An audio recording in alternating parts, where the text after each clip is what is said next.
presented by Fight Music Bhojpuri। बुटुआ छौरा लेने रहो डीजे कंचन राज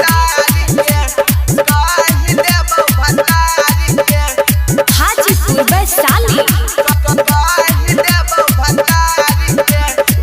हेगे होई रहल शादी चल जाइबे ससुरा भूल जाइबे अपन प्यार के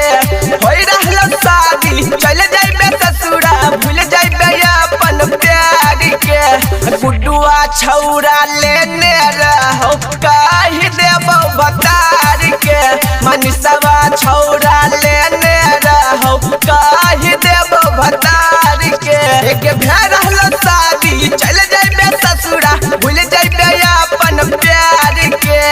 रहल शादी चल जाइबे ससुरा भूल जाइबे अपन प्यार के राकेशवा छौरा लेने रहो काहे देबो भतार के दिल खुशवा छौरा लेने रहो काहे देबो भतार के बुटुआ छौरा लेने रहो काहे देबो भतार के mix by Rakesh Lal Yadav DJ Kanchan Raj Hajipur Vaishali हेगे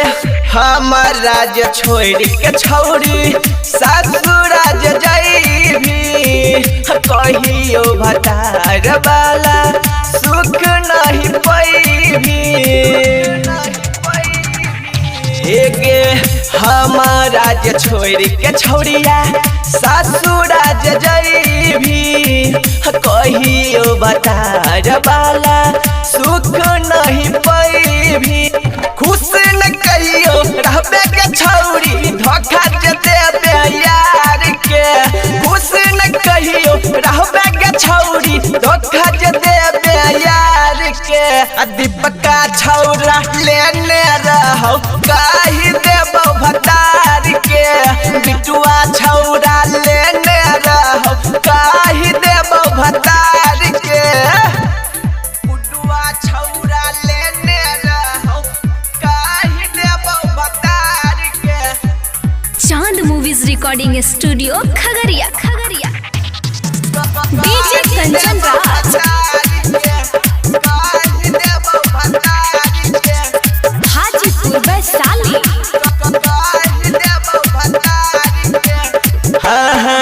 तोड़ी देबो हमें छौरिया एक दिन घमांड गे हमरा जे सताइबे ये ना जिंदगी होई तो झांड गे सुन ले हेगे तोड़ी देबो हमें छौरी एक दिन घमांड गे हमरा जे सताइबे ये ना